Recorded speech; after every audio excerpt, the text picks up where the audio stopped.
tarde a todos. Meu nome é Tadaaki Hirose. Entrei na Justiça Federal em 1987. No início de 87, num concurso, na época em que era Tribunal Federal de Recursos, não havia ainda os tribunais regionais federais, e o concurso era nacional. Antes de ingressar na Justiça Federal, em 87, eu, por 8 anos, fui da Justiça Estadual, aqui do Paraná. Quando eu saí da Justiça Estadual, eu estava na Vara Criminal, Família e Anexos de Arapongas, que era a instância intermediária na época. Fiz o concurso como juiz estadual, fui feliz, ingressei então em 87 e tomei posse, se não me engano, em março de 87. Nessa época, a Justiça Federal não havia nenhuma especialização no Paraná. Creio que não havia especialização no Brasil inteiro, porque quando eu aqui cheguei, só havia 7 varas, todas varas cíveis. Inclusive a 7ª vara, se não me engano, era uma vara que não tinha tido juiz, porque era uma vara recente. E na época também havia para nomeação uma vaga em cada estado, que era chamado de juiz federal em função de auxílio. Nessa época não fazia concurso para juiz federal substituto, era concurso direto para juiz federal. Então, a única diferença de juiz federal em função de auxílio e juiz federal era que o juiz federal era responsável por uma vara e o juiz federal, em função de auxílio, como o próprio nome diz, auxiliava no estado, no local. Então foi assim que estava organizada a Justiça Federal da época.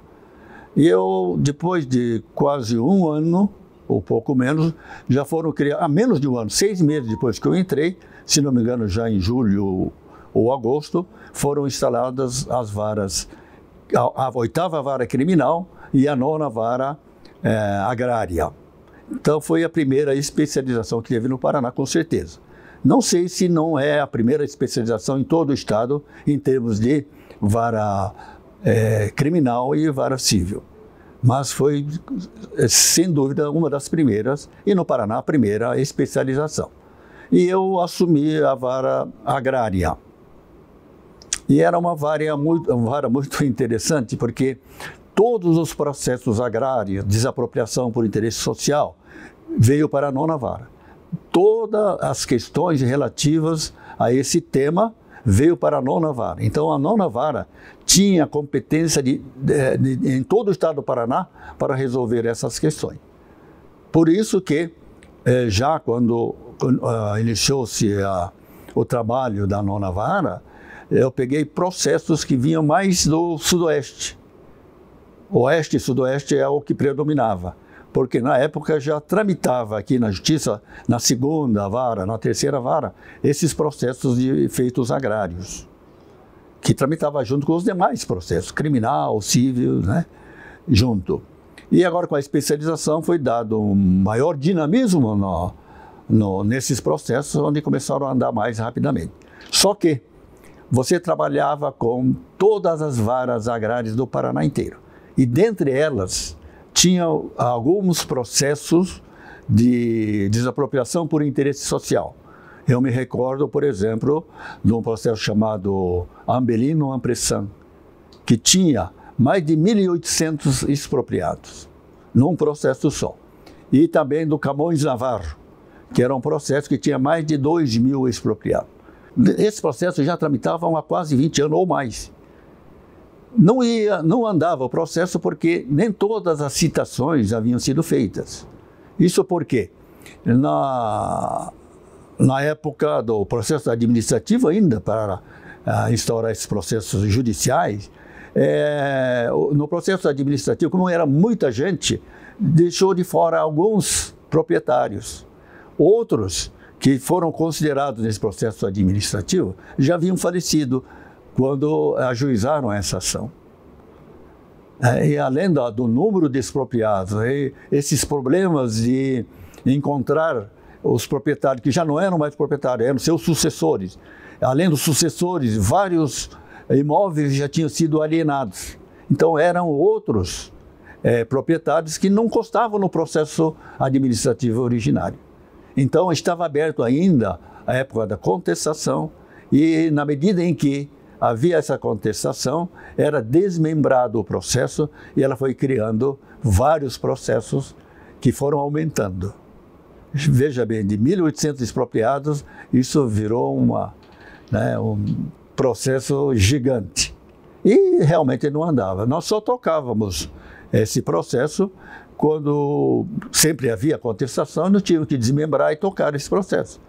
E nesse tipo de processo, como foi um processo de regularização agrária, inclusive entre esses expropriados tinham os que eram proprietários anteriores, que foi feito para regularizar inclusive a situação deles. E entraram todos na expropriação.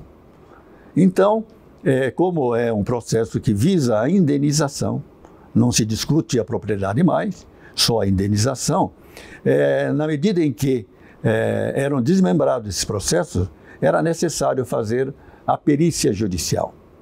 Fazendo a perícia judicial lá do Sudoeste, com a vara funcionando aqui, não é? Eu tive que nomear peritos daqui para locomover até a localidade, para fazer o levantamento do preço da época que nós estamos julgando o processo. E aí você pode imaginar o trabalho que deu esses processos. Então são processos que eu me recordo que deram muito trabalho para nós juízes. Era um processo que praticamente não tinha assim uma esperança de ver resolvido assim com presteza. Já então, havia 20 anos que estava tramitando, iria tramitar 20 anos ou mais, né? Então esse processo me chamou a atenção, também a dificuldade da perícia, né? E aí muita contestação, porque o INCRA contestou. Nessa época é interessante que iniciou o processo com o INCRA, aí passou, o INCRA foi extinto, chegou o INTER, depois voltou para o INCRA de novo, né? Então era um processo muito complicado, deu muito trabalho para nós. Além disso, a nona vara, ele tinha a distribuição residual. Todos os processos cíveis, né, os demais processos civis também eram distribuídos. Então, tínhamos também vários mandados de segurança, processos civis normais. Então, é uma vara especializada, mas com competência residual. Parece-me que depois foi transformada em vara ambiental em 2005, mas a origem da vara ambiental, então, me parece que foi a vara agrária, né, da nona vara, que iniciou em 1987. Então, essa é a lembrança que eu tenho da nona vara e me lembro também dos vários servidores. Quando foi criado a nona vara, foi uma vara recém-criada, eu como juiz, o primeiro juiz da vara, tive que convidar vários funcionários de outras varas para compor a minha equipe.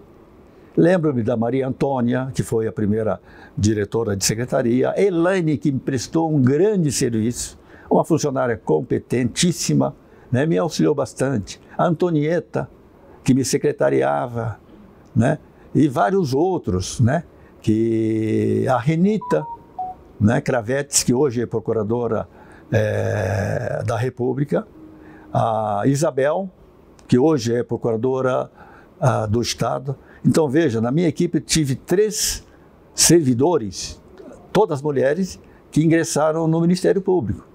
2 no Ministério Público Estadual e uma no Ministério Público Federal, né? E além de outros servidores que vieram, né? A Regiane, depois, que eu me lembro agora o oficial de justiça desde o início era o Silvio, que era inclusive quando foi criada a Justiça Federal no Paraná, ele veio requisitado sendo funcionário de Correios e Telégrafos da época. Então são aqueles funcionários fundadores ainda da Justiça Federal. Então eu trabalhei com esse tipo de pessoas, mas todos excelentes funcionários, né, que vestiam a camisa, como dizíamos antigamente. Devo muito a esses servidores de ter sucesso nessa vara. Dentro do máximo possível, nós fizemos o máximo nessa vara tão conturbada, tão difícil que era a nona vara. Se não me engano, em 1995, o tribunal resolveu que em cada vara além do titular, trabalhasse um juiz substituto. Isso porque, como sempre acontece na Justiça Federal, a criação de varas era muito difícil. Porque uma criação de vara demanda em criação de vários cargos, de secretaria, de funcionários, e era muito, digamos assim, custoso para o erário público. Então era muito difícil você aprovar a criação de uma nova vara, além de que precisava passar pelo Congresso Nacional, que é muito difícil, né, aprovar uma lei, quer seja qualquer lei, seja de criação de vara ou outro tipo de lei. Então, o tribunal, carente de funcionários e de serviços, conseguiu, então, pelo menos, não criar a vara, mas criar a função de juiz substituto e nomeação de alguns funcionários, e lotou esse juiz substituto nas varas que existiam, repartindo o trabalho entre juiz federal e o juiz federal substituto. E eu tive a grata satisfação e a felicidade de ter como juiz substituto, trabalhando na minha vara, o doutor Sabino de Oliveira, oriundo da Procuradoria do Banco do Brasil, uma pessoa assim, excelente pessoa, além de assim, uma pessoa muito culta, né? Entendia muito de lei, porque era advogado também de uma instituição respeitada, né? Que era o Banco do Brasil. E me auxiliou muito, e nós dois, inclusive, fizemos um pacto. Eu falei para o Sabino, vamos zerar essa vara? É vara complicada, mas vamos zerar. E aqueles processos que ele estava andando, nós conseguimos zerar, dentro do prazo. Eu me lembro dessas coisas que foram assim, muito gratos para mim.